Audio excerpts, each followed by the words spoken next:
in the civilized West, we have known peace in the main since the end of the Second World War.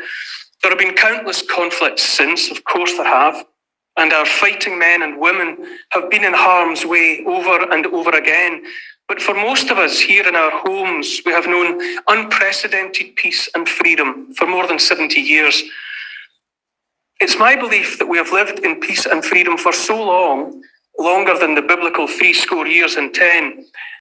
We've lived that way for so long that too many of us have come to take those gifts utterly for granted.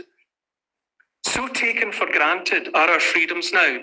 We've allowed ourselves to believe that the way we have lived here for a few decades is somehow natural, that freedom such as we have known is in the natural order of things.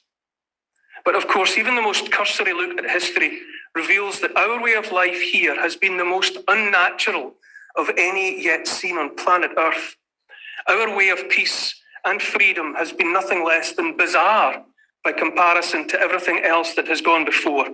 We live inside a miraculous soap bubble of the utmost fragility.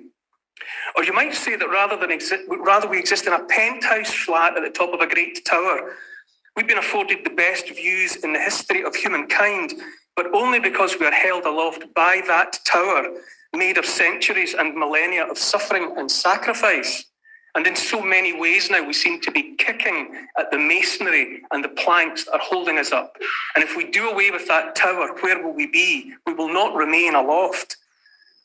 Every significant civilization before ours, every kingdom and empire was a dictatorship built on the slavery and exploitation of the masses by a tiny elite that persuaded or frightened everyone in its thrall into accepting that only a tiny handful of special people deserved an elegant and elevated life.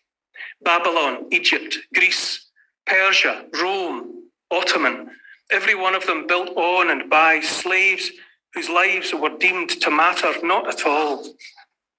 That is the natural order of things. That is how things were for most people almost all of the time. It is awareness of that fact, constant awareness, that should make us see how blessedly unnatural our way of life has been for what amounts to just a few ridiculously lucky generations in the scheme of things.